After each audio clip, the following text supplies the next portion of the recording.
आज हमारी ओशनोग्राफी पर सेकंड क्लास चल रही है। और इस क्लास में हम लोग जो ओशन टूर कर रहे थे, यानी कि विश्व के जो इम्पोर्टेंट इम्पोर्टेंट सागर हैं उनके बारे में पढ़ रहे हैं। कौन सा सागर कहाँ पे है और उसका क्या सिग्निफिकेंस है, क्या प्रभाव डाल रहा है वो अपने जो कोस्टल टेरिटरी हैं उन पर। तो इसी क्रम में हम लोग आगे आज पहुंच रहे हैं, ओखोतस्क सागर से पढ़ना शुरू करेंगे। ओखोतस्क सागर रूस से लगा हुआ सागर। ये रशियन टेरिटरी से चारों तरफ से घिरा हुआ सागर है ना। और इसको हम थोड़ा सा यहाँ बना दें तो उसके बाद आप ज्यादा अच्छे से समझ पाओगे। रूस ने इसको चारों तरफ से घेर रखा है इस सागर को।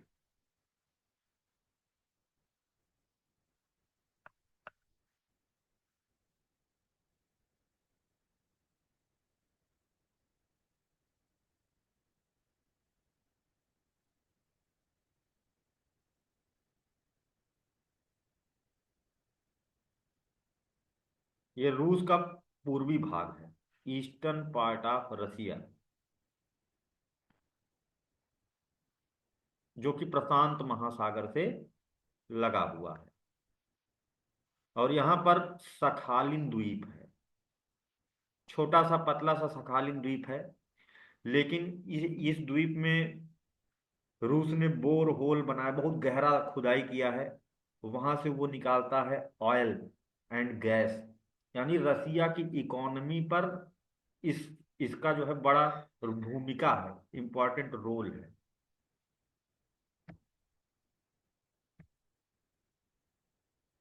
ये सखालिन।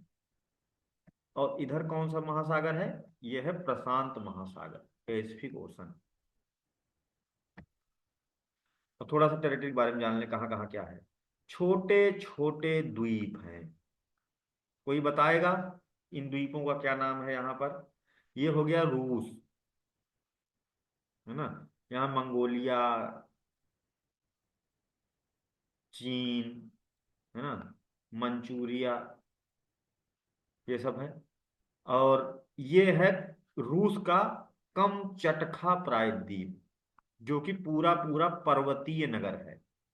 यहाँ पर इसी नाम से कमचटखा पर्वत है। और इस पर्वत की जो सबसे ऊंची चोटी है, स्टेट पीसीएस में भी पूछी गई थी, है ना, उसका नाम है, कोई बताएगा? कमचटखा पर्वत की सबसे ऊंची चोटी का नाम। यहाँ पहाड़ है, पूरा ये टेरिटरी पर्वतीय है, माउंटेनियस टेरिटरी है, पहाड़ पहाड़ है, जिसे कहते हैं कमचाटखा। कमचाटखा, है ना। तो इसकी सबसे ऊंची चोटी है कुल्चे वसखाया सूपका। इसको याद करने का ट्रिक मैंने बताया था कि मम्मा ने कहा कम चाट खा, चाट मत खाया करो ज्यादा, है ना। तो आपने क्या कहा आंसर, कि चाट नहीं खाए हैं, कुलचे खाए हैं और सूप पिए हैं, है ना। तो इससे याद रहेगा, ठीक है। अब यहां पर देखेंगे, इधर ही से शुरू हो जाता है जापान। जापान का होकाइडो, यहां पर यह है जापान। और ये जो आप देख रहे हो छोटे छोटे नन्हे नन्हे आइलैंड्स हैं, जो ज्वालामुखी से बने हुए हैं। जापान का भी उद्भव ज्वालामुखी नीचे से फूटा था और उसी के जमने से हुआ है, आर्चीपिलाजो है। ये है क्यूराइल द्वीप समूह।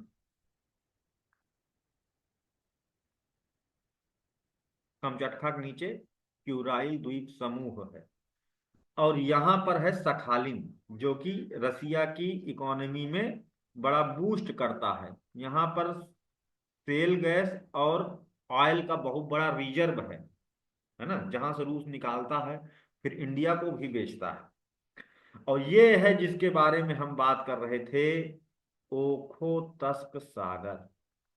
काफी ज्यादा ठंडा पानी होता है इसका। एक तो अक्षांश मान काफी ऊपर है, दूसरी बात यहाँ पर कोल्ड ओशन करंट इंटर करती है। ठीक है।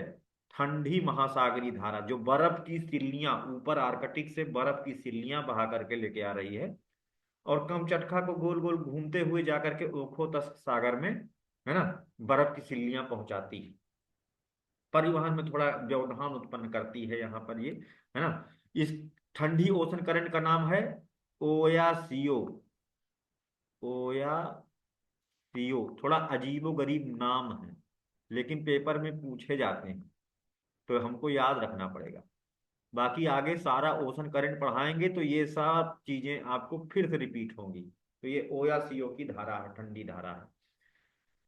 तो देखा जाए सखालिन का आधा भाग हमें दिखाई देगा ओखोत्स्क सागर में, और बाकी का आधा भाग दिखाई देगा यहाँ नीचे उसी के है जापान सागर, है ना। जापान सागर नीचे है, ऊपर है ओखोत्स्क सागर, वहां पर दिखाई देगा।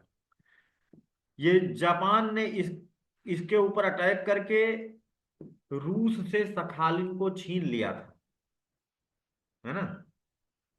और ये विश्व युद्ध का कारण बना था, क्योंकि रूस के जो राजा थे, जार अलेक्जेंडर, है ना, उन उनका बड़ा अपमान हुआ कि भाई रूस इतना बड़ा सा देश, है ना, और जापान इतना बड़ा सा देश, जापान अटैक करके रूस की टेरिटरी छीन ले तो ये बेइज्जती की बात है। तो रूस की घोर बेइज्जती हुई थी, है ना, और उस बेइज्जती का बदला लेना चाहता था, इसीलिए विश्व युद्ध में वो कूदा था रूस, उसको भी बदला लेना था। चलिए आते हैं यहाँ पर, अब हम लोग कुछ और इंफॉर्मेशन इसके बारे में देखते हैं, इस सागर के बारे में। इसका मैप भी हमने यहाँ नोट में चिपकाया हुआ है, वही चीजें जो मैंने वहां बनाया था अपने हिसाब से। ठीक है। ओखोत सागर पश्चिमी प्रशांत महासागर में अवस्थित है ना, और यह रूस के कमचटका प्रायद्वीप, है ना, और दक्षिण पूर्व में कुरील या क्यूराइल जिसे कहते हैं द्वीप, और एकदम साउथ में जापान का जो होकैडो, जापान का होकैडो दुनिया में मत्स्य या खेत के लिए यानी मछली मारने के लिए प्रसिद्ध है। यहाँ विभिन्न प्रकार की मछलियों की प्रजातियां पाई जाती हैं। ठीक है। जहां पर भी ठंडी और गर्म धाराएं आपस में मिलती हैं, वहां पर बहुत ज्यादा मछली पाई जाती है। तो जापान के होकाइडो पर भी ठंडी और गर्म धाराएं मिलती हैं। इस कारण से यहाँ पर फॉगी कंडीशन बनी रहती है, यानी कोहरा छाया रहता है, और यहाँ बहुत ज्यादा मात्रा में मछली उत्पन्न होती है। ठीक है। पश्चिम में इसके सखालिन द्वीप है, जो कि रूस का है ना, और जो टेरिटरी रूस की इससे टच हो रही है वो कौन सी है, साइबेरिया। ठीक है, ये वाला जो पार्ट है ये रूस का साइबेरिया, पूर्वी साइबेरिया है ना। ये जो टच कर रहा है ओखोतस्क सागर, तो ये पूरा सागर का हमने एक मैप देखा, है ना। आप लोग भी अगर जो बना सकते हो रियल टाइम में बनाते रहा करो नोट्स वगैरह, कुछ साथ साथ तो ज्यादा अच्छा रहेगा, है ना, ताकि बाकी समय में आप, अभी तो नोट्स पूरा नहीं बना पाओगे, बुलेट पॉइंट्स नोट कर पाओगे जो एक्स्ट्रा चीजें हम बता रहे हैं, है ना। बाकी आपको नोट्स अपलोड हो जाएगा तो उसमें देख देख करके अपना नोट्स जरूर बनाना है। ठीक है। अपना नोट्स ही काम आता है, हमारा दिमाग हमारी हैंडराइटिंग को ज्यादा बेहतर समझ सकता है। ठीक है। आगे आते हैं। इसमें कुल टोटल 56 आइलैंड्स हैं, 56 द्वीप हैं। कोई इंपॉर्टेंट नहीं है, ये बात यहां से नहीं पूछे जाने वाली है ना। यहां पर ज्वालामुखी अपर्दन बहुत होता है। ठीक है। क्योंकि प्रशांत महासागरीय प्लेट आकर के यूरेशियाई प्लेट से टकरा रही है, जिस कारण से यहाँ पर क्या होता है कि बहुत सारे ज्वालामुखी पाए जाते हैं, और इंटेंस सीज्मिक एक्टिविटीज देखी जाती हैं। ये देख रहे हैं यहाँ पर, यानी तगड़े भूकंप के झटके आते हैं। यहाँ पर प्रशांत महासागर की प्लेट है और ये यूरेशियन प्लेट है, ये दोनों आपस में टकराती हैं। इस कारण से यहाँ पर बहुत सारा भूकंप के झटके देखने को मिलते रहते हैं। और नीचे जापान वाली, जो जापान वाला पार्ट है, वहां पर भी खूब सारे इंटेंस सीज्मिक एक्टिविटीज यानी भूकंप देखने को मिलते हैं। जापान एक ऐसा देश है बेचारा जहां सबसे ज्यादा भूकंप आता है ना। क्यों? क्योंकि वहां तीन प्लेटें आपस में टकरा रही हैं। फिलीपींस की प्लेट नीचे साइड से, और पूरब से आ रही है प्रशांत महासागर वाली प्लेट, ये प्रशांत महासागर की प्लेट, पश्चिम से आ रही है ये यूरेशियन प्लेट। तीनों प्लेटें बेचारे को दबा के पड़ी हैं। इस कारण से यहाँ पर बार बार भूकंप आता रहता है। ठीक है। उसके बाद यहाँ पर चक्रवात भी खूब आते हैं। यहाँ पर बहुत स्ट्रांग साइक्लोन्स देखने को मिलते हैं, चक्रवात देखने को मिलते हैं। साथ ही यहाँ ज्वालामुखी फूटा करता है, इसका निर्माण ही ज्वालामुखी से हुआ है। इतनी आपदाओं के बावजूद भी जापान दुनिया में सबसे बेहतरीन देश माना जाता है। हेनली पासपोर्ट इंडेक्स में, मतलब दुनिया में सबसे अच्छा पासपोर्ट, स्ट्रांग पासपोर्ट किस देश का है, ये निकालती है कौन? हेनली। ठीक है, हेनली पासपोर्ट सूचकांक। ठीक है, 202 देशों में सबसे स्ट्रांग पासपोर्ट नंबर 1 पर जापानियों का है। यानी बिना वीजा के जापान के लोग 202 देशों में भ्रमण कर सकते हैं। ये कितने देशों को शामिल करती है अपने सूचकांक में? ये घटता बढ़ता रहता है। ठीक है, ये कोई जरूरी नहीं कि 202 देश ही है ना, घट सकता है, बढ़ सकता है। सर्वे इंटरनेशनल हालात के आधार पर देशों के किए जाते हैं। तो 202 देशों में फिलहाल तो जापान का कोई भी देश बिना वीजा के जा सकता है, केवल अपने पासपोर्ट के दम पर। जापान के लोगों को सबसे ज्यादा, है ना, रिस्पेक्टफुल पर्सनालिटी के तौर पर देखा जाता है ना।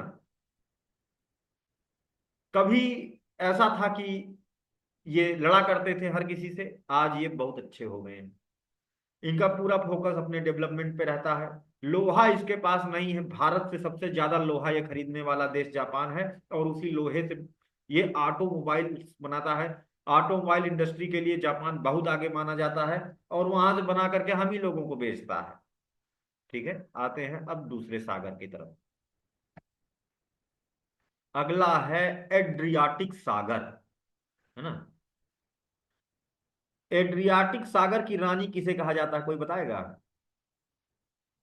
इटली के पूरब में पूरा फैला हुआ यह सागर है। राहुल गांधी जी के मामा का घर जहां है ना, ये देखिए, इतालवी प्रायद्वीप जिसे कहते हैं, इटली, है ना, ये देखिए इटली। इटली के पूरब में एड्रियाटिक सागर है, जो कि बाल्कन पेनिनसुला, इधर बाल्कन कंट्रीज हैं, है ना, इस साइड में क्या है? बाल्कन कंट्रीज हैं। एड्रियाटिक सागर के पूरब में बाल्कन देश है, वो देश जहां पर हमेशा लड़ाई झगड़ा पिछले 200 साल से लगा हुआ है। ये जगह ऐसी है कि यहाँ पर हमेशा मारकूट मची रहती है, और इस कारण से बाल्कन प्रायद्वीप को सभी महायुद्धों की जड़ कहा जाता है। दो के दोनों विश्व युद्ध इन्हीं बाल्कन प्रायद्वीपों के कारण हुए। बाल्कन प्रायद्वीप पे क्या है, रूस कहता है कि ये टेरिटरीज हम कब्जे में कर लें, फ्रांस सोचता है हम कब्जे में कर लें, जर्मनी कहता है ये तो हमारा है, इटली कहता है ये तो मेरा है ना। और यहाँ के लोग कहते हैं नहीं हम आजाद हैं।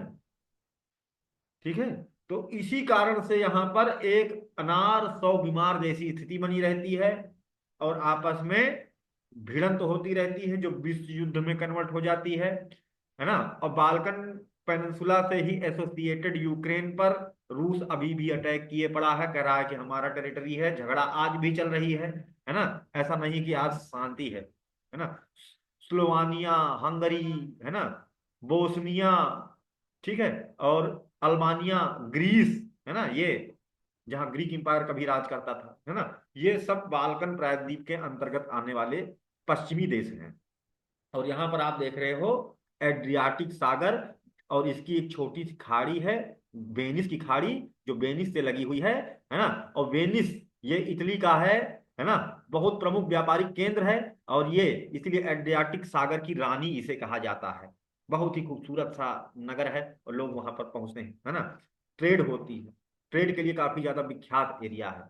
ठीक है, एक आप लोगों ने पढ़ा होगा मर्चेंट ऑफ वेनिस, उसमें भी एड्रियाटिक सागर का वर्णन मिलता है ना। तो ये क्या है, एड्रियाटिक सागर की रानी, क्वीन ऑफ एड्रियाटिक सी। छोटे एग्जाम में जैसे एसएससी या उससे भी छोटे लेवल के एग्जाम में ये सब चीजें पूछी जाती हैं। ठीक है, यूपीएससी नहीं पूछेगा ये सब, बच्चों वाली बात नहीं, लेकिन जाने रहना चाहिए, है ना। तो यहां पर हम देख रहे हैं ये है पूरा का पूरा इटली। पहले ये पूरा का पूरा नहीं था, छोटे छोटे टुकड़े में बटा हुआ था इटली, है ना। तो कभी एड्रियाटिक सागर यूरोप के यूनिफिकेशन के दौर को भी देखा है। यानी कि जो यूरोप अभी हम जिस तरह से देख रहे हैं इस तरह से नहीं था, छोटे छोटे छोटे छोटे छोटे छोटे देश थे। अब जो छोटे छोटे टुकड़ों में कोई चीज होगी तो उसका विकास संभव नहीं है ना। तो इस कारण से इसने जर्मनी के एकीकरण को का भी साक्षी है एड्रियाटिक सागर, इटली के भी एकीकरण का साक्षी है एड्रियाटिक सागर, फ्रांस के एकीकरण का साक्षी है एड्रियाटिक सागर, है ना। और साथ ही साथ जो बाल्कन युद्ध हुए हैं, दो के दो विश्व युद्ध, उनका भी साक्षी है एड्रियाटिक सागर। यानी एड्रियाटिक सागर में खून भी खूब बहे हैं।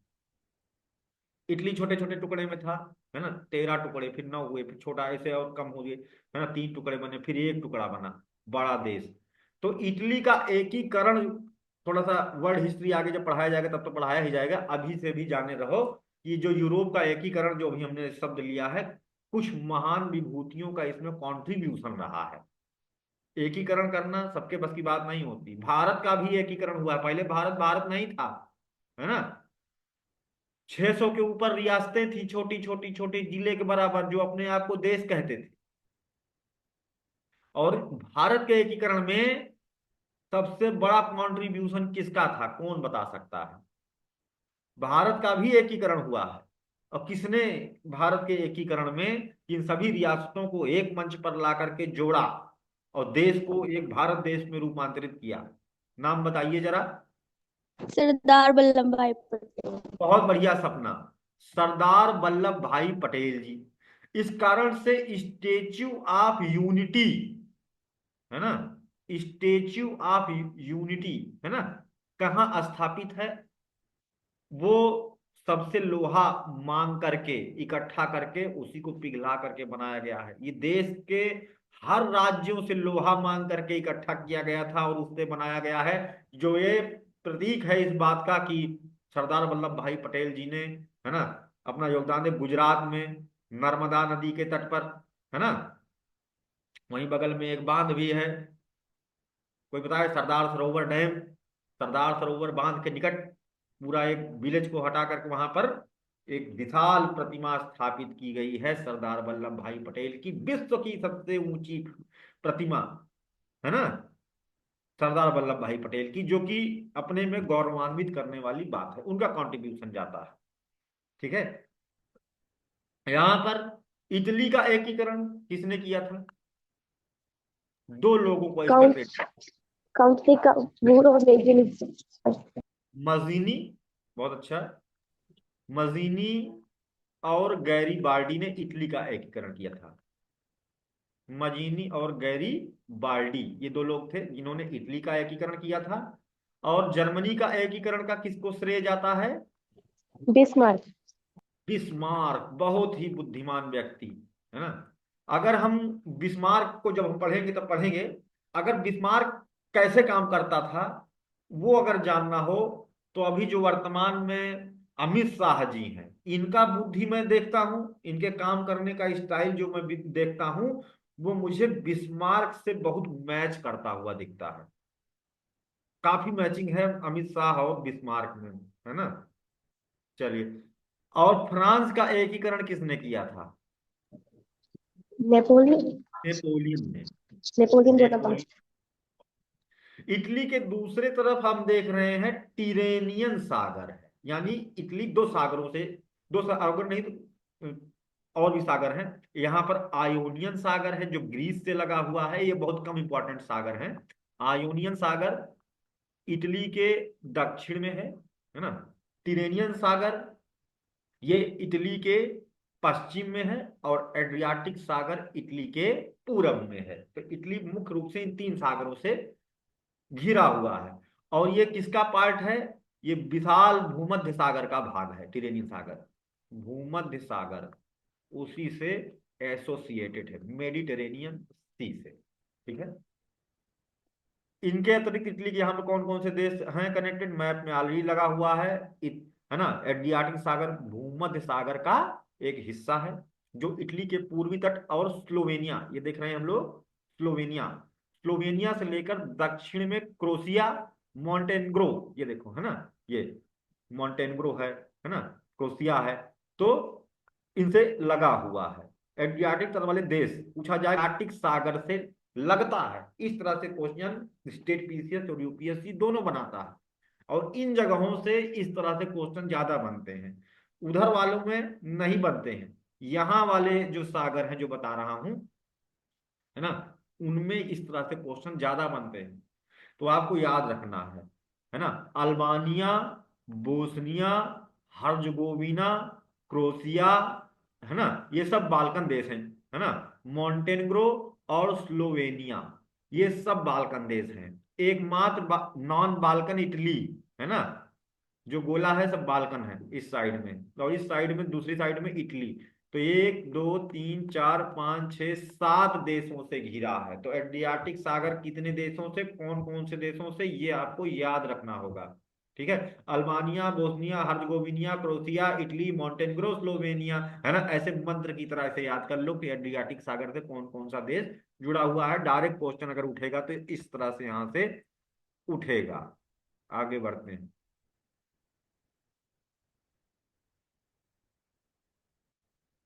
ये कम इंपॉर्टेंट है थोड़ा सा, ज्यादा यहाँ से क्वेश्चन ज्यादा नहीं बना है ना।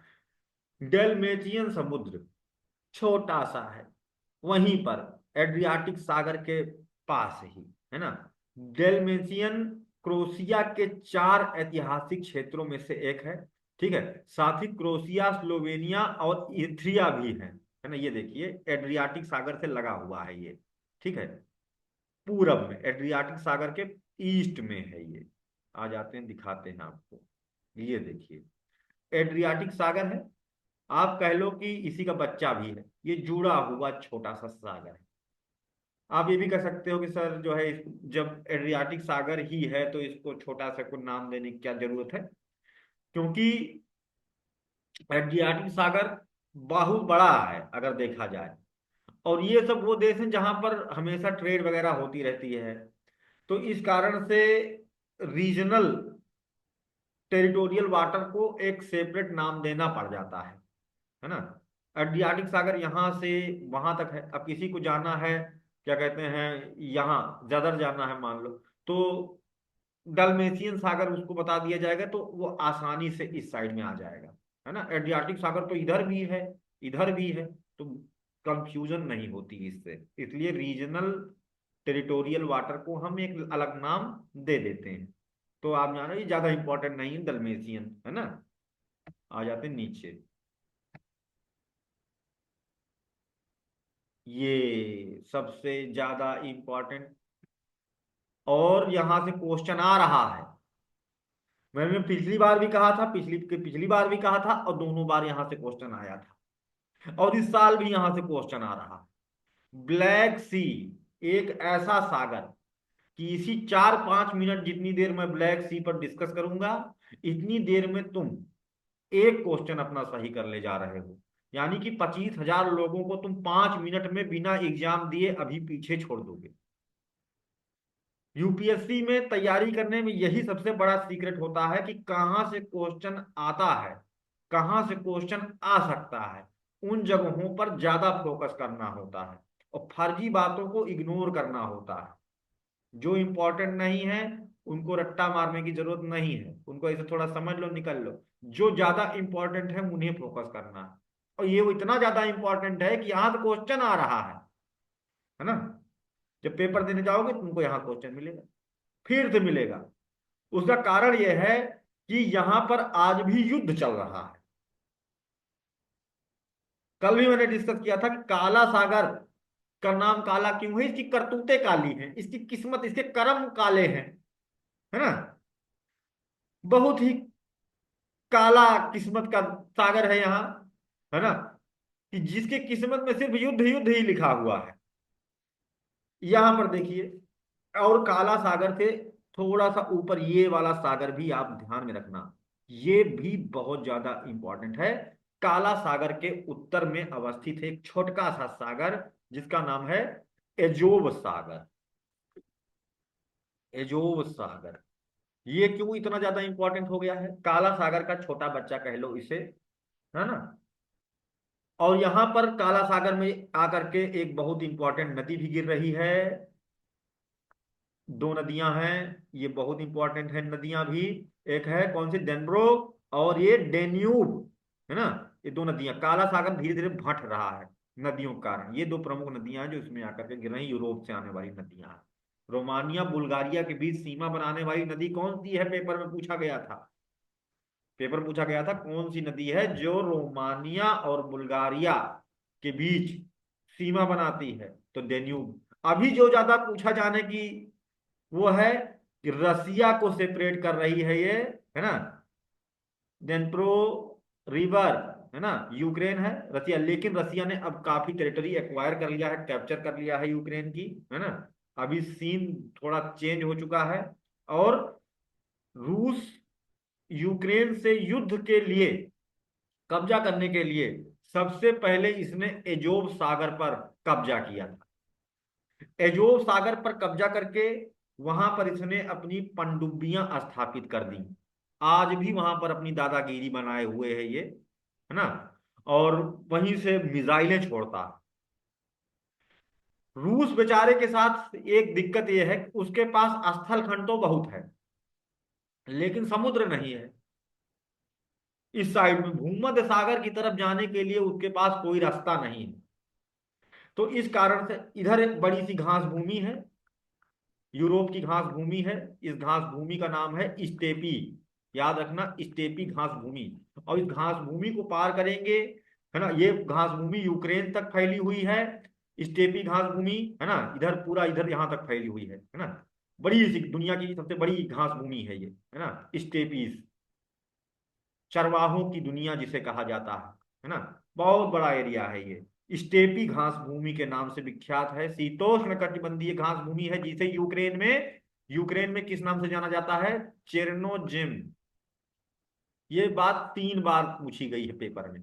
क्या कहते हैं यूक्रेन की घास भूमि को, चेरनोजिम। चेरनोजिम का मतलब होता है काली धरा। ऊपर से जब देखो तो यहाँ इतनी ज्यादा भेड़ें हैं कि पूरा धरती काली दिखाई देती है ना। तो इसे कहते हैं चेरनोजिम कहा जाता है।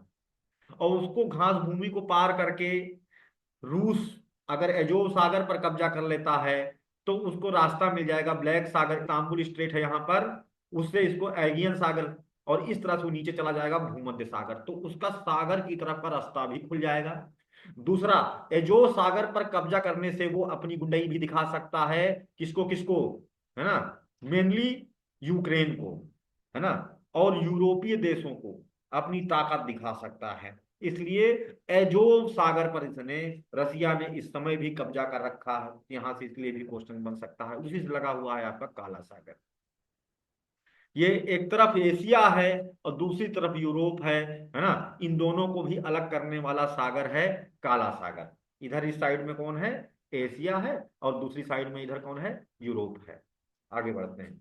इस काला सागर से लगे हुए देश कौन कौन से हैं, एक एक इंफॉर्मेशन एकदम टिप पर होनी चाहिए काला सागर के बारे में जो भी हम बता रहे हैं। ठीक है। इसकी सीमा तुर्की यानी टर्की, है ना, बुल्गारिया और जॉर्जिया से लगती है। यानी काला सागर किन देशों से लगता है, उसकी सीमा, तुर्की, है ना। ये देखो तुर्की, जहां इस्तांबुल स्टेट है ना, तुर्की, ये टर्की, है ना। इधर से ऐसे एंटी क्लॉकवाइज घूमेंगे तो कौन कौन सा देश बनता है याद रखेंगे, पहले टर्की, फिर जॉर्जिया है यहाँ, और यूक्रेन पर अगर कभी कब्जा पूरा पा गया फिर अगला नंबर इधर ही को लगाएगा, रूस। ठीक है। फिर उसके बाद ये रूस खुद है, इधर यूक्रेन है ना, है ना। यूक्रेन है आप देख रहे हैं, बुल्गारिया है, सॉरी पहले है रोमानिया है, यह रोमानिया, और फिर यहाँ बुल्गारिया है। आप एक चीज, ग्रीस से सीमा नहीं लग रही है ना इसकी। चलिए आगे बढ़ते हैं। ये मतलब कितने देश हो गए, एक, दो, तीन, चार, पांच और 6 देश हैं जिनसे काला सागर की सीमा लग रही है। आगे आते हैं। काला सागर और उसके नीचे एक छोटा सा सागर आप देख रहे हो जिसका नाम है एजियन सागर, एजियन सागर। एजियन सागर और काला सागर को जोड़ने वाली एक जल संधि है जो बहुत ज्यादा इंपॉर्टेंट है, यानी एक सकरी जल संधि है ना, जो इन्हें जोड़ रही है ना। तो इस सकरी जल संधि का नाम है बास्पोरस।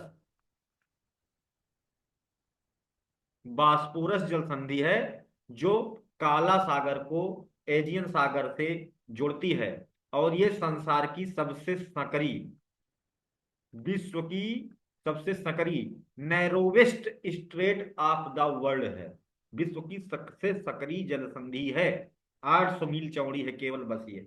ठीक है। इसे, क्योंकि यहां पर तार्की का इस्तांबुल है, इस कारण से इसे इस्तांबुल जलसंधि के नाम से भी जाना जाता है।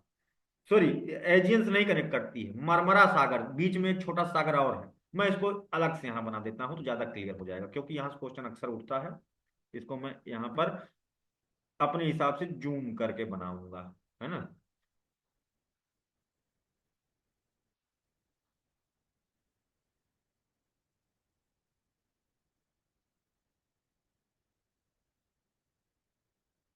ये मान लो काला सागर है, और ये छोटा सा पतला सा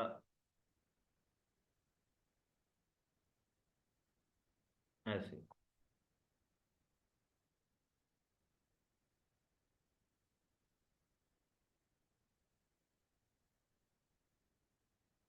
क्योंकि वहां बहुत ज्यादा सकरा है तो लिखने में प्रॉब्लम हो रहा है। ये है काला सागर, उसी के ऊपर था एजोब सागर। ठीक है। यहाँ पर हमने वो सबसे सकरी वाली जलसंधि को थोड़ा सा चौड़ा कर दिया है ना। इसका नाम है बास्पोरस जल संधि।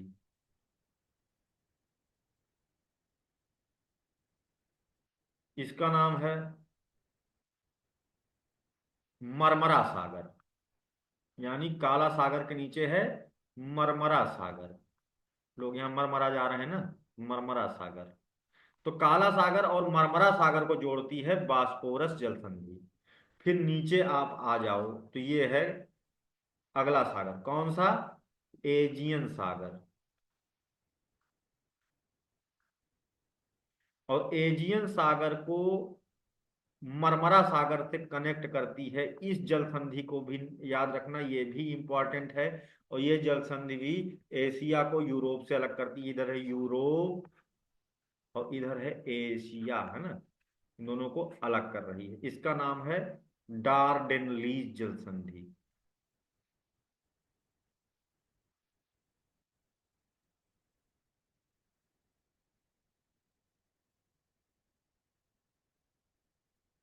डार्डेनलीज जल संधि ये मरमरा सागर को एजियन सागर से जोड़ रही है। चलिए ठीक है, आगे बढ़ते हैं। क्लियर हो गया कौन किसको जोड़ रहा है? एकदम याद होना चाहिए ये बात, कभी भी पूछी जा सकती है। और फिर एजियन सागर कहाँ से किससे कनेक्टेड है ना, भूमध्य सागर से जुड़ा हुआ है। ठीक है, मेडिटेरेनियन सी से एकदम नीचे जाकर के जुड़ा हुआ है। आ जाते हैं अगला, कैस्पियन सागर, जो कि एक सागर ना होकर के ये एक झील है। पहली चीज तो ये याद रखिए, है ना। कैस्पियन सी एक बहुत विशाल लेक है, पहले कभी सागर हुआ करता था। नदियों ने इसे भांट दिया, चारों तरफ से लैंड लॉक्ड कर दिया। जब कोई चारों तरफ से स्थल खंड से घिरा हो तो वो सागर नहीं रह जाता, फिर वो झील बन जाता है। कैस्पियन सागर में बड़े पैमाने पर शेल गैस पाई जाती है और तेल पाया जाता है, इसलिए यहाँ से एक पाइपलाइन बिछाई गई है जो इंपॉर्टेंट है, जिसे कहते हैं तापी पाइपलाइन। ठीक है। तापी पाइपलाइन तुर्कमेनिस्तान, है ना, अफगानिस्तान, पाकिस्तान, इंडिया, है ना, से होकर के आ रही है। तो इस कारण से इसका नाम है तापी। और ये भारत के पंजाब के फजीलका तक आती है। कहाँ तक आती है? फजीलका लेकर के ये पाइपलाइन बनी है, एशियाई विकास बैंक के फंडिंग से बनी हुई है। तापी कहाँ तक आती? भारत के पंजाब के फजीलका तक आती है। ठीक है। कैस्पियन सागर एशिया और यूरोप के बीच एक घिरा हुआ जल निकाय है, यानी हम इसको ये नहीं कहेंगे कि ये सागर है। ठीक है। इसकी सीमा किन देशों से? पाकिस्तान, अजरबैजान और रूस। ये पूछा गया है कि कैस्पियन सागर से लगे हुए देश कौन कौन से हैं। इनको भी आपको याद रखना होगा। ईरान, तुर्कमेनिस्तान, कजाकिस्तान, अजरबैजान और रूस। हमने अक्सर देखा है कि जब भी यूपीएससी में मैप वर्क से पेपर में क्वेश्चन आता है हम फंस जाते हैं। एक आध देश कंफ्यूजन में आता है हमारे कि पता नहीं ये जुड़ा है कि नहीं जुड़ा है। तो उस समय हमें ये टेंशन ना हो, पेपर में जब क्वेश्चन आए तो वो हम आसानी से कर ले जाएं। इसलिए हमें मैप वर्क करना होगा, बहुत जरूरी है। ठीक है, कि फंसाने वाले क्वेश्चन से हम बच जाएं। ये देखिए कैस्पियन सी, यहीं से निकाली गई है तापी, है ना, ऐसे। तो ये है ईरान, ईरान। और इधर देखिए पश्चिम में इसके है अजरबैजान, साउथ में ईरान, वेस्ट में अजरबैजान, और नॉर्थ वेस्ट में रूस, है ना। और इस साइड में आ जाए, नॉर्थ ईस्ट में, उत्तर पूरब में कजाखस्तान। इस तरह से हमें कौन सा देश कहाँ है ये भी क्लियर होता चलेगा।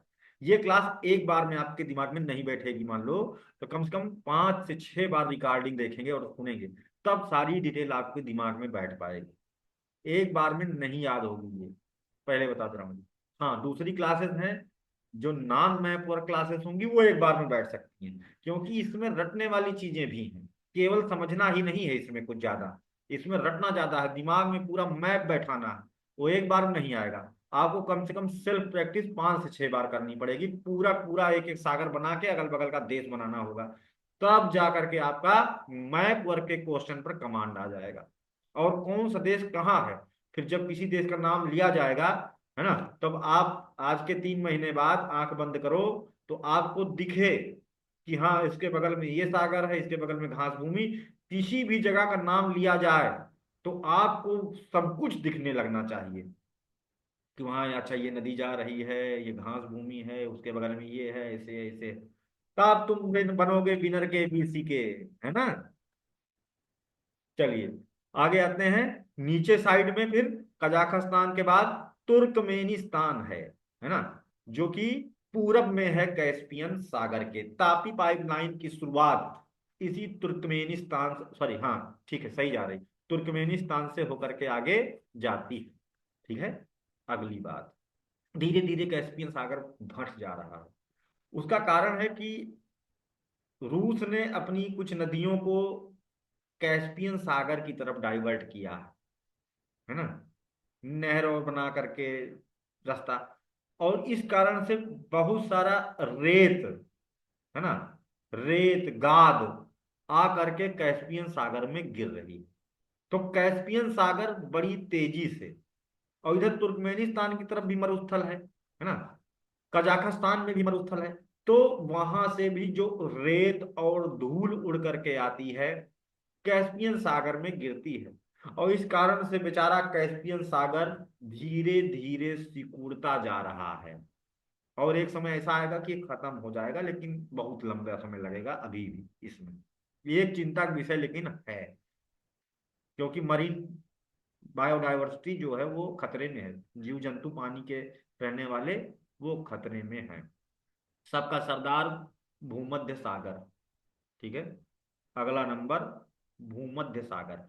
अभी पहले ये बताइए कि इतना जितना हमने डिस्कस किया, कोई ऐसा है जिसे कि यहां तक की बात ना समझ में आई हो,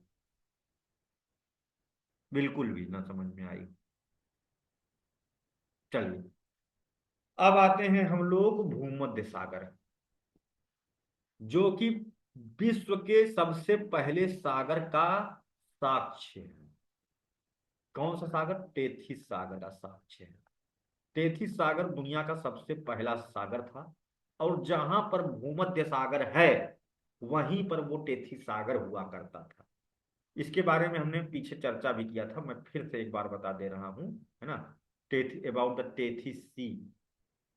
नहीं, मैं क्यों बताऊंगा, तुम लोगों से सुनना चाहूंगा। नीरू, जरा बताओ टेथिस सागर के बारे में।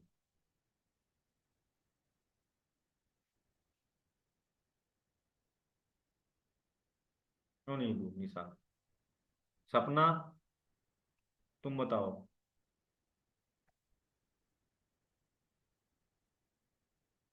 निशा,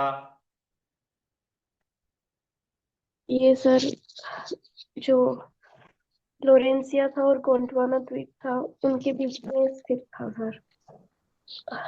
हम्म, ठीक है। पहले पृथ्वी पर एक ही महासागर,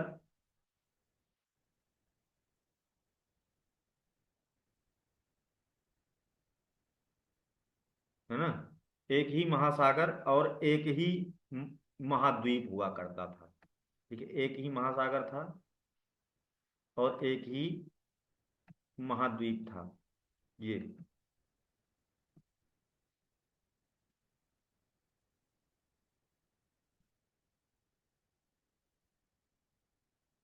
सारा महाद्वीप एक ही में जुड़ा हुआ था, जिसको कहते थे पैंजिया। और एक ही महासागर था जिसका नाम था पैंथलासा। फिर ये दोनों टूट गए तो एक सागर बना था बीच में। इनके टूटने से बीच में पानी आ गया था, एक सागर बना था जिसका नाम था टेथिस सागर। आज से 220 मिलियन साल पहले की बात है ये, है ना। कार्बोनीफेरस युग था, 220 मिलियन साल पहले की घटना है। तब पृथ्वी पर डायनासोरों का राज हुआ करता था, है ना। और ये दो पार्ट में टूट गया, पैंजिया, है ना, अंगारा, और या इसे लारेंसिया भी कहते थे, नीचे वाला गोंडवाना में टूट गया था। और बीच में एक छोटा सा सागर पैदा हुआ था जिसका नाम था टेथिस सागर। हिमालय का जो परी हिमालय वाला पार्ट है, इसी तेथिस सागर के सेडिमेंटेशन से बना है ना। तो तेथिस सागर जहां था उसका सब जो साक्ष्य है, क्लू है, मतलब अब तेथिस सागर उस तरह से नहीं बचा है, लेकिन जो बचा है वो है भूमध्य सागर, इसका साक्ष्य है। क्लियर। आगे आते हैं। कौन कौन आ गया है भाई यहाँ भी। रोहित, तुम्हें कहा था कि मैंने मुझे व्हाट्सएप डिटेल भेजना अपनी, नहीं तो तुम्हारी कल से क्लास रोक दी जाएगी अगर मेरे पास आज डिटेल नहीं। क्लियर। Yes sir. तुम्हें कुछ, रोहित, यस। तुम्हें कुछ कहा गया था। सॉरी सर, भूल। भूल जाओगे तो फिर एकदम से तुम्हारा क्लासेस बैन कर दी जाएंगी, है ना। हाँ ठीक है, आज याद से कर देना।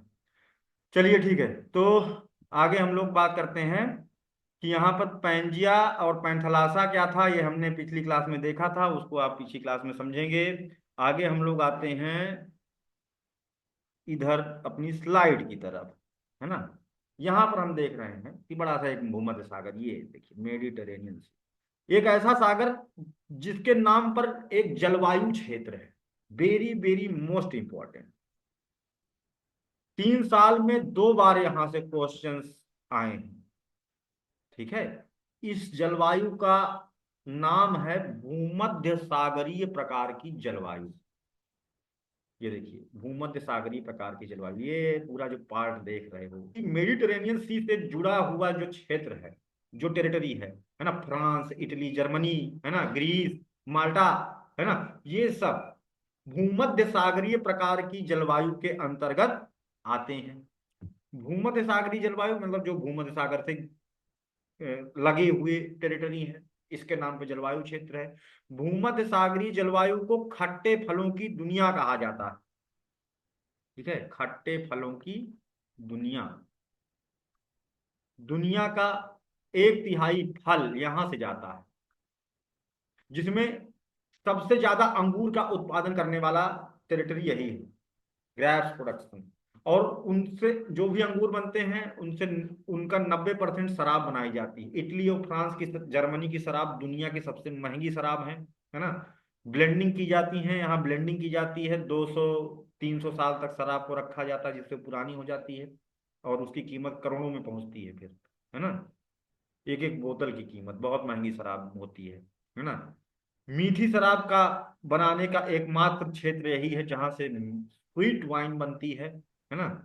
अगर एंशियंट हिस्ट्री में याद करें तो यहाँ से जो ग्रीक एम्पायर था, है ना, उनसे ही मंगवाया था बिंदुसार सम्राट चंद्रगुप्त मौर्य के लड़के जो थे बिंदुसार, है ना, उन्होंने मंगवाया था कि मीठी शराब भेज दो और अंजीर भेज दो और एक जियोग्राफर भेज दो। तो जियोग्राफर को नहीं भेजा गया था, लेकिन दो को भेजा गया था, मीठी शराब और अंजीर, है ना।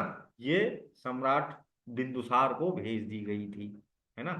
भूमध्य सागर के छोटे छोटे, अच्छा एक और चीज ध्यान रखना है, बहुत इंपॉर्टेंट है कि जो भूमध्य सागरीय प्रकार की जलवायु है, यहाँ ठंडी में बारिश होती है और गर्मी में सूखा रहता है।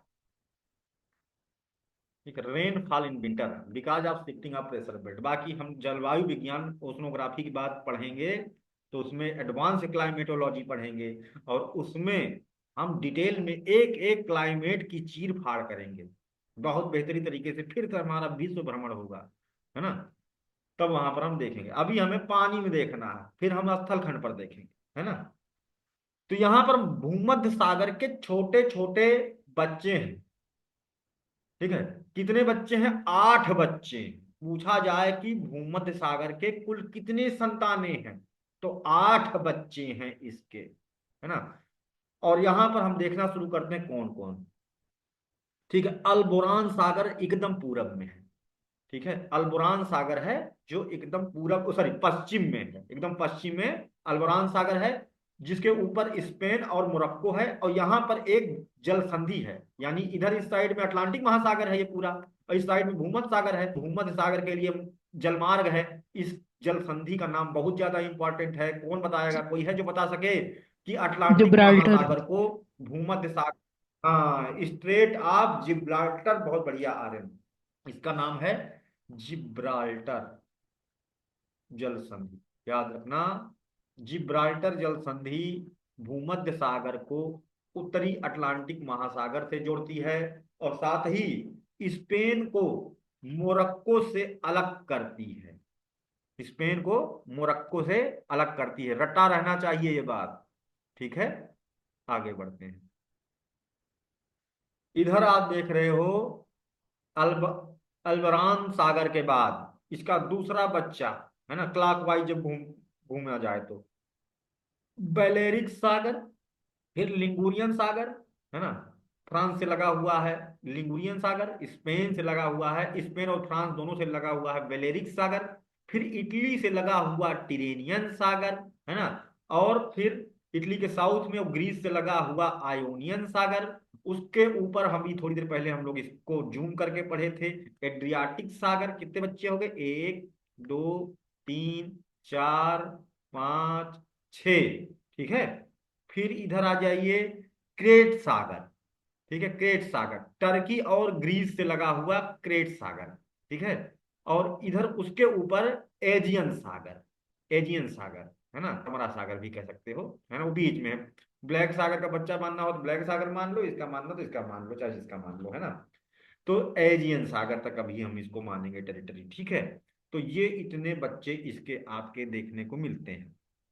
ये सारे सागर इंपॉर्टेंट नहीं है, जिनको हमने डिटेल में पढ़ाया है वही इंपॉर्टेंट है, ठीक है। अगर पूछा जाए निम्नलिखित में से कौन सा सागर भूमध्य सागर से लगा हुआ है, तब मान लो इस तरह का नया क्वेश्चन कोई बनाया जाए जो अब तक ना पूछा गया हो, तो उसके लिए हमें तैयार रहना है। आगे आते हैं। यहां पर भूमध्य सागर पैक हो जाता था, इसके नीचे यहां पर अगर हम देखेंगे तो लाल सागर शुरू होता है ना, लाल सागर। तो पहले दोनों जुड़ा हुआ था, है ये था, है ना। पूछा कि इस नहर को बनने से कितना किलोमीटर की यात्रा से बचत हुई। Sir Suez canal. यहाँ यहाँ पर है सुएज कैनाल, सुएज नहर, जिससे कि आसानी से अब इंडिया पहुंचा जा सकता है, अरब पहुंचा जा सकता है। नहीं तो यहाँ से कोई आता तो पहले पूरा अफ्रीका घूमता, है ना, बड़ा डेंजर रास्ता से। अब यहाँ से यहीं चीन आया, यहाँ से आया, फिर यहाँ सुएज नहर पे बढ़िया आराम चला आया, चला गया, फिर जहाँ जाना था उसको इंडिया लूटने चला आया, है ना। आ जाते नीचे।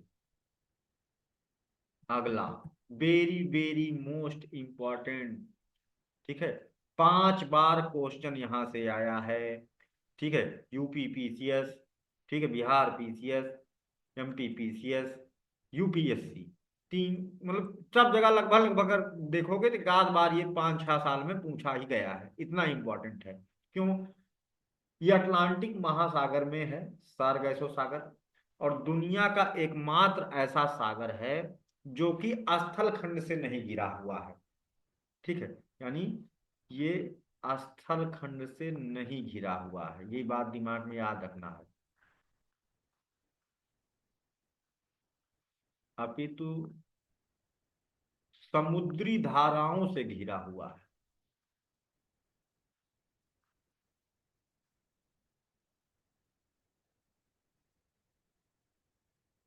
समुद्री धाराओं से इसको चारों तरफ से ओशन करंट गोल गोल घूम रखी हैं, तो यहाँ बीच का पानी बंध गया है, ब्लॉक हो गया है, मूव नहीं कर पा रहा है ना। यानी कि इसमें अगर कोई चीज जो अंदर जाके फंस जाएगी तो वो बाहर नहीं निकल पाएगी। तो सारगैसो सागर में दुनिया भर का कचरा आके इकट्ठा हो रहा, गार्बेज, सी गार्बेज।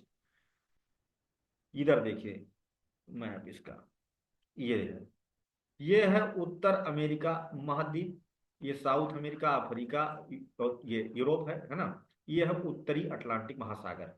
तो यहाँ पर हम देख रहे हैं ये ओशन करंट है, एंटलीज की धारा, है ना, एंटलीज की धारा, फिर गल्फ की धारा, है ना। ऐसे चारों तरफ से ये आगे पढ़ोगे आप चैप्टर। इधर है एंटलीज, एंटलीज की धारा, फिर है गल्फ स्ट्रीम की धारा, है ना, फिर है नॉर्थ अटलांटिक ड्रिफ्ट की धारा, फिर है कनेरी, है ना। तो ये चार, कनेरी ठंडी होती है, बाकी ये सब तीनों गर्म है। तो ये चारों तरफ से धारा से घिरा हुआ है।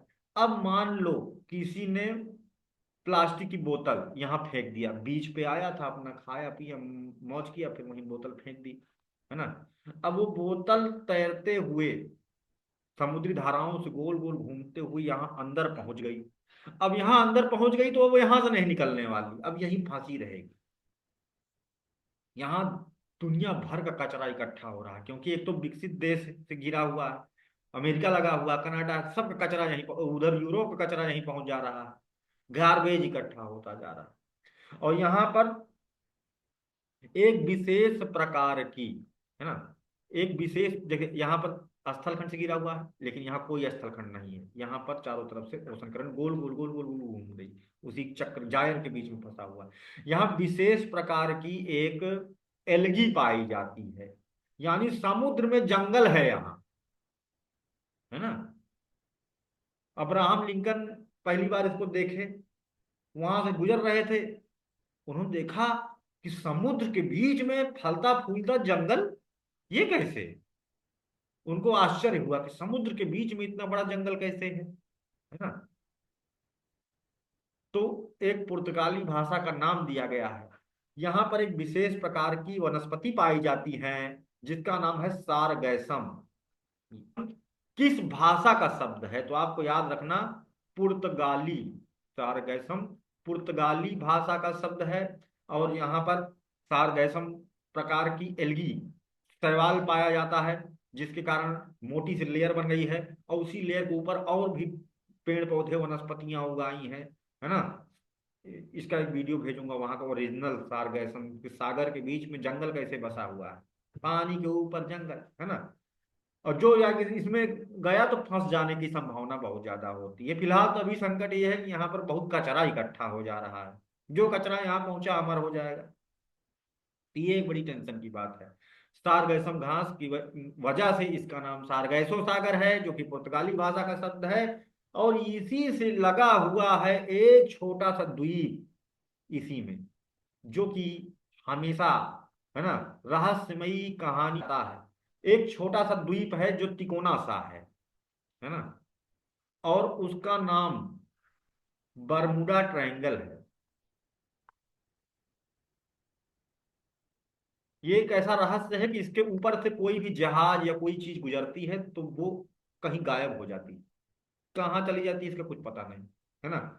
तो इसके बारे में कई सारे लोगों ने रिसर्च किया, तो कुछ बताते हैं कि यहाँ पर स्ट्रांग मैग्नेटिक फील्ड है ना, बहुत तगड़ा चुंबकीय क्षेत्र है। कोई बताता है कि यहाँ पर बहुत तगड़ा चक्रवात आता है, साइक्लोन आता है, इस कारण से है। यहाँ पर हमेशा बहुत स्ट्रांग लो प्रेशर रहता है, तो साइक्लोन के कारण ऐसा, कुछ कहते हैं कि यहाँ ओशन करंट गोल गोल घूम रही तो भंवर है जिस कारण से प्रेशर लो है ना। कुछ लोग कहते हैं कि इंटेंस मैग्नेटिक फील्ड में डिस्टरबेंस यहाँ होती है। और कुछ बड़े महान लोग हैं बाबा टाइप के, वो कहते हैं कि यहाँ एक तो चुड़ैल रहती है, वो उसकी लंकिनी की बहन जो नहीं पानी के ऐसे खींच लेती थी। क्या? तो हम इस ट्रायंगल के बारे में बहुत छोटे थे तब कहानी सुने थे, है ना। हमारी नानी ने हमें कहानी सुनाया था, सोचो उनको इसके बारे में पता था। ये नहीं पता कि सागर है अमेरिका में, ऐसे बताया था। और वहां एक भूतनी रहती है जो अंदर खींच लेती है ना। तो अगर रिलेट करोगे तो अगर चुड़ैल वो होगी तो पक्का जो हनुमान जी को खींची थी उसी की जुड़वा बहन। कौन सी चुड़ैल थी जो हनुमान जी को खींची थी? तुम लोग खोज करना और बताना कि आखिर सारगैसो सागर ऐसा रहस्यमयी क्यों है?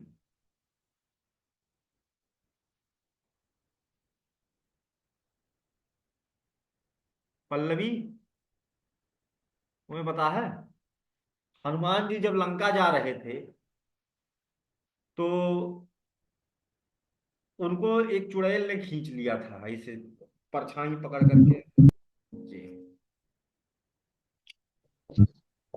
सुरसा थे सर। सुरसा थी, सुरसा तो हनुमान जी को खा लिया था।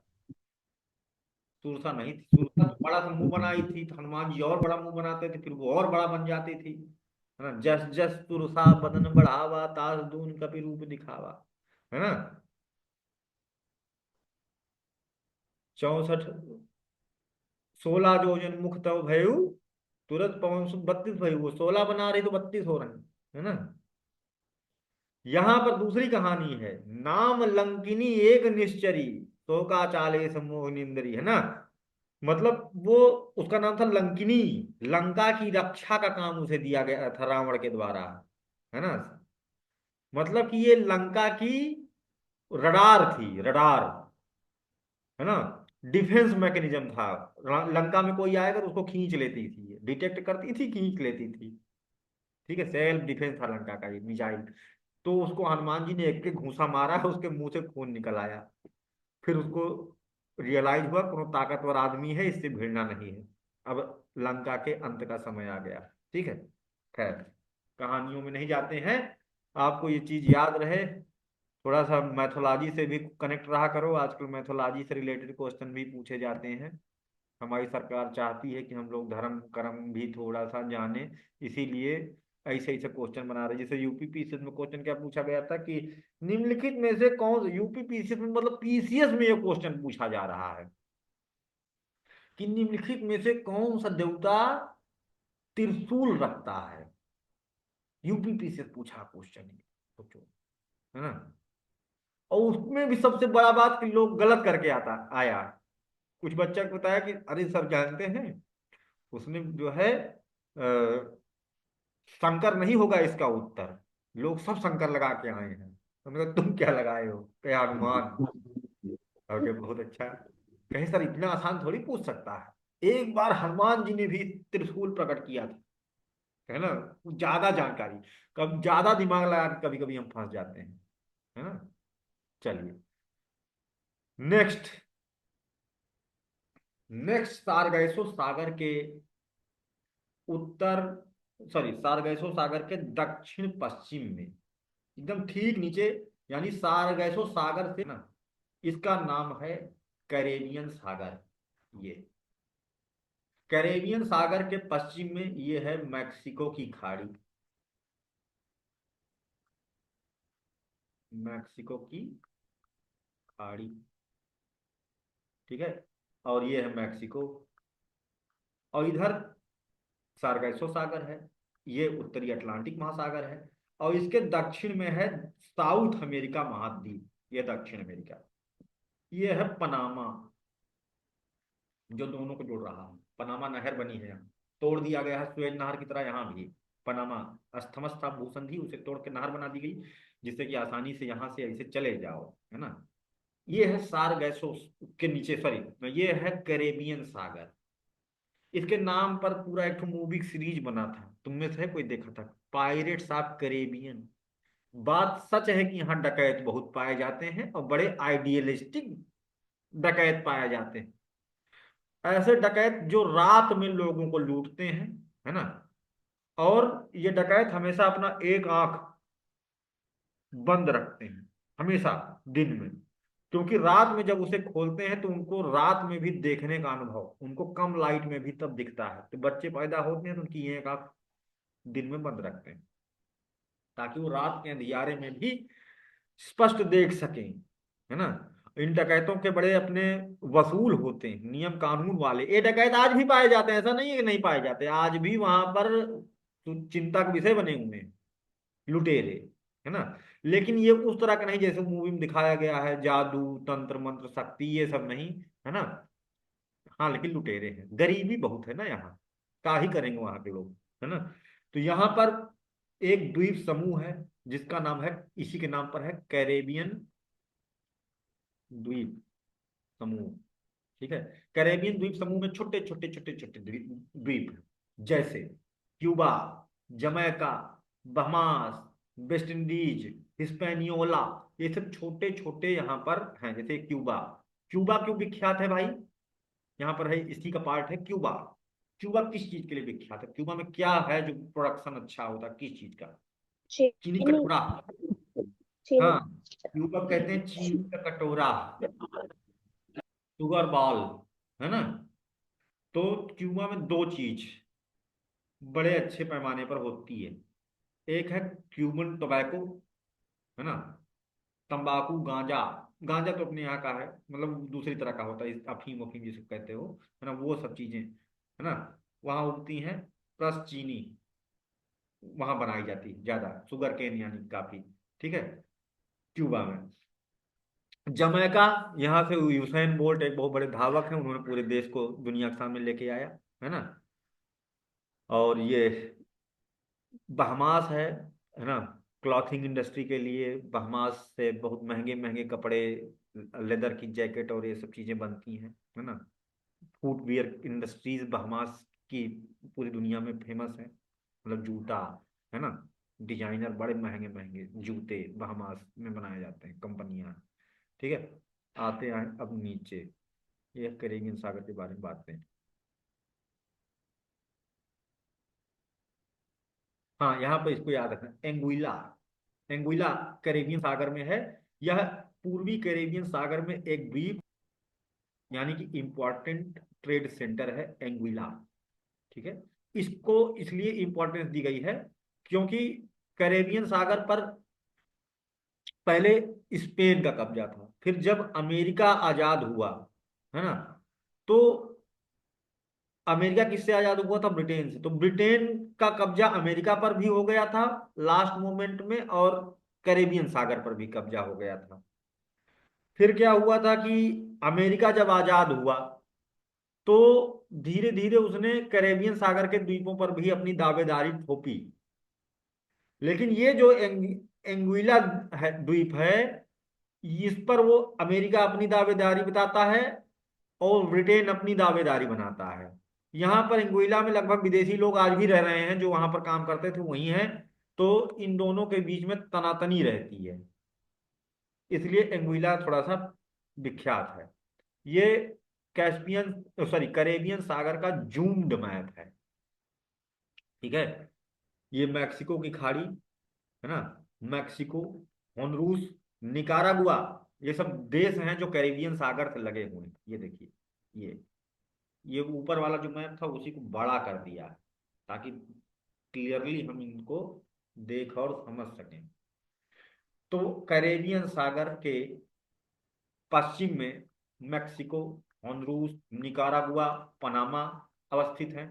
साउथ में देखा जाए, दक्षिण में, तो ये दक्षिण में कोलंबिया, है ना, ये देखो कोलंबिया, और वेनेजुएला, जहां पर क्राइसिस चल रही है, ये देखिए वेनेजुएला, है ना, अवस्थित है। और ऊपर साइड में जाएंगे नॉर्थ में तो फ्लोरिडा है। ये कैरेबियन सागर के अंदर जो इंपॉर्टेंट द्वीप हैं उसमें है क्यूबा, जिसके बारे में अभी हम लोग बात किए, यह है बहामास जिसके बारे में बात किए, हाइती है ना, और प्यूरेटो रिको है, और बहुत सारे द्वीप हैं, इनसे ज्यादा मतलब नहीं रखना है। वेस्ट इंडीज है, जमैका है, ठीक है, कैमान द्वीप है, बहुत सारे छोटे छोटे द्वीप हैं इसी में। गरीबी बहुत है लेकिन फिलहाल यहाँ। गर्मी भी बहुत है। यह है कोस्टा रिका। ठीक है। Panama, Costa Rica, Nicaragua, Honduras.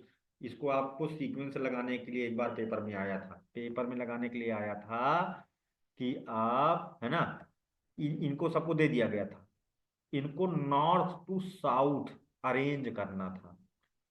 तो ऑप्शन ए में दिया गया था, ठीक है, Mexico, Nicaragua, Honduras, Costa Rica. Option B था मैक्सिको, कोस्टारिका, होनरूस, निकारागुआ। ठीक है।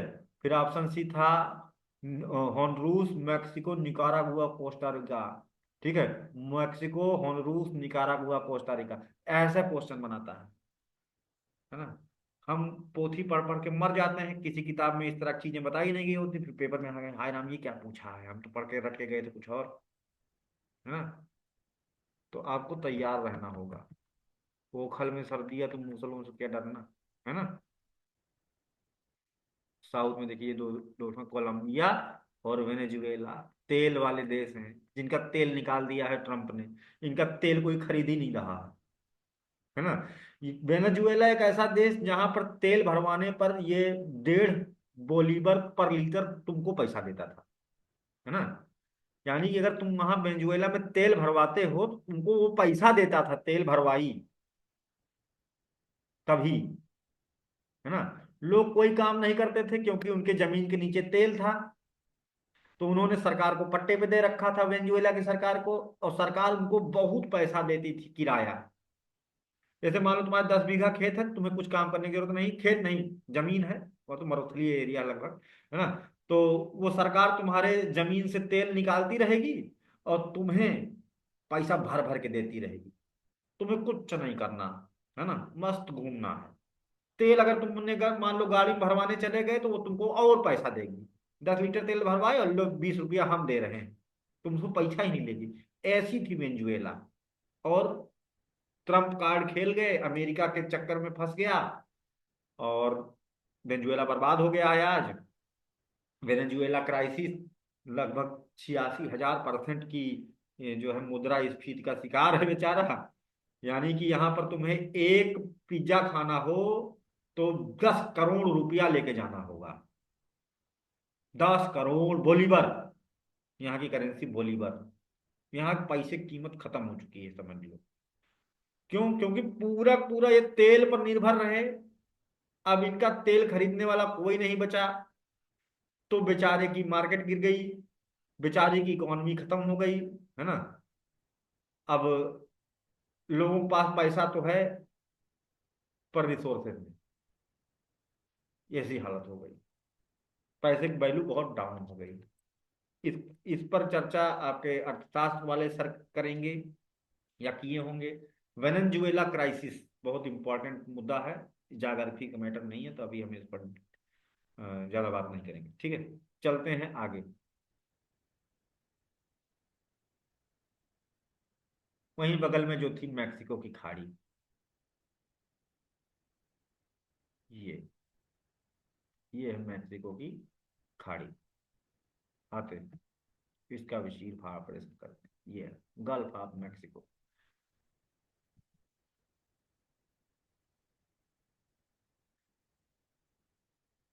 मैक्सिको की खाड़ी उत्तर अमेरिका महाद्वीप और दक्षिण पूर्वी परिधि पर, यानी नीचे साइड में आपका दक्षिण अमेरिका महाद्वीप है, ऊपर साइड में उत्तर अमेरिका महाद्वीप है। और फ्लोरिडा जल डमरू, ये है फ्लोरिडा जल डमरू।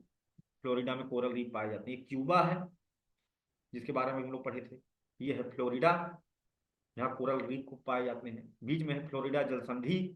तो इसी के पश्चिम में ये है मैक्सिको की खाड़ी। इस साइड में मैक्सिको, इसके पूरब में सॉरी पश्चिम में मैक्सिको है, पूरब में इसके फ्लोरिडा और क्यूबा है ना।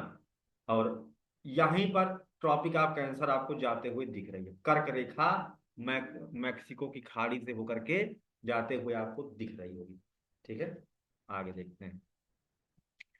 यहीं पर चिक्सा क्रेटर एक बना हुआ धंस गया है जमीन।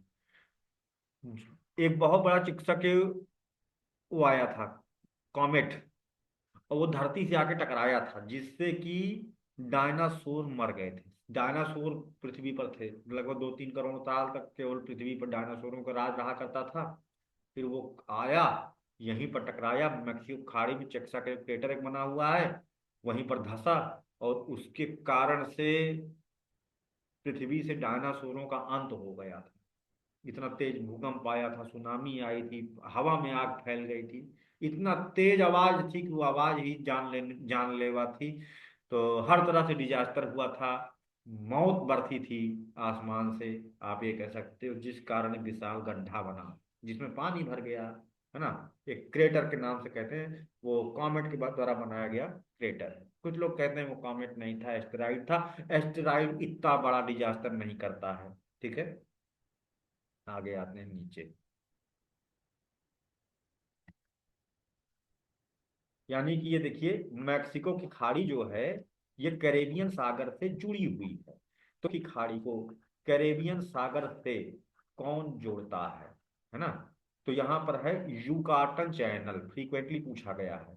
यूकाटन चैनल या जल संधि मैक्सिको की खाड़ी को कैरेबियन सागर से जोड़ती है, ठीक है।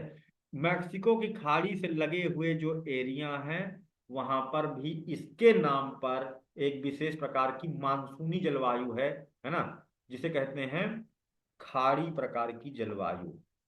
खाड़ी प्रकार की जलवायु ये कैसी है? ये है अर्ध मानसूनी।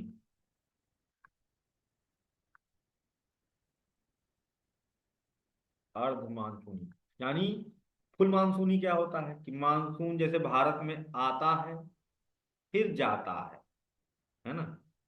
लेकिन यहां मानसून केवल आता है, जाता नहीं। तो यहां पर आधा ही मानसून है। 6 महीना मानसूनी वाली बारिश होगी, उसके बाद मानसून लौटेगा भी नहीं, ठीक है, फंस जाता है दूसरी साइड में जाके। क्यों? क्योंकि इस साइड में एक बड़ा सा पर्वतीय क्षेत्र देखने को मिलता है, एक है कनाडा तक। इस पहाड़ का नाम कौन बता सकता है? अपलिश मैक्सिको की कौन सा? अपलेशियन हाँ, अपलेशियन पर्वतमाला। अपलेशियन पर्वतमाला यहाँ पर देखने को मिलती है, ठीक है। बाकी माउंटेन वाला चैप्टर तुम लोगों का कल माउंटेन वाला है ना, कंपटीशन भी है ना। तैयारी हो गई है सबकी कि नहीं? अपना अपना टॉपिक तैयार कर लिए हैं? क्यों भाई? अभी जो सागर हैं इधर का हो गया हम लोगों का, बाकी का सागर अब हम लोग कल पढ़ेंगे, ठीक है। लाल सागर वगैरह जो बाकी बचे हुए सागर हैं इनको हम लोग कल निपटाएंगे।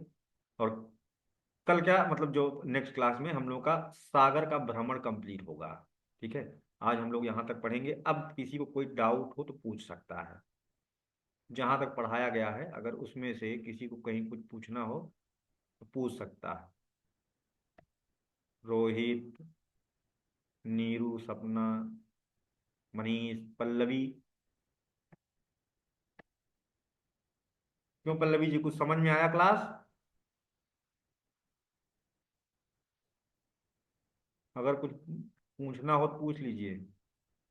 नीतू, तुम तो सो जाती हो ना। नीतू कह रही थी कि सर आप जो पढ़ाते हैं कितना बढ़िया, हमको लगता है जैसे लोरी चल रहा है, हम दूसरी दुनिया में पहुंच जाए। नहीं सर, बोलते हुए हैं। हाँ? हम सोए थोड़ी है सर, एक दिन तबीयत ठीक नहीं था तभी सो गए थे। अच्छा, ऐसा है कि सर बढ़िया लोरी सुनाते, मजा आ जाती, एकदम सो जाते नींद में। पिछले बैच में जो बच्चे सोते थे ना, तो हिस्ट्री वाली क्लास लीड लगा लेते थे और सोते थे, तो सुनते सुनते सो जाते थे। उसमें कहानी जैसा मैं पढ़ाता हूँ, कहानी सुनते थे तो उसको सुनते सुनते सो जाते थे। तो एक दिन क्या हुआ कि वो एक लड़की थी, वो हमको बताई दूसरे दिन कि सर जो है, हम कान में लीड लगा के पढ़ रहे थे, सुन रहे थे और लेटे हुए थे, तो धीरे धीरे नींद आ गई। फिर आप जब वहां से क्वेश्चन पूछते थे, जैसे हमें रिकॉर्डिंग पूछते ना, तो उसमें हमारा नाम आया, है ना। जैसे अभी तुमसे पूछ रहे हैं कि नीतू बताओ, है ना। तो अब तुम सुनो तो तुमको भी यहाँ पर बोलूँ नीतू आंसर करो, तो वो जो है लेटी हुई नींद में आंसर बोलने लगी। उसके घर वाले जगाए, कहे कि तुम जो है, कहीं हमको लग रहा था कि हम क्लास में बैठे हुए हैं, है ना।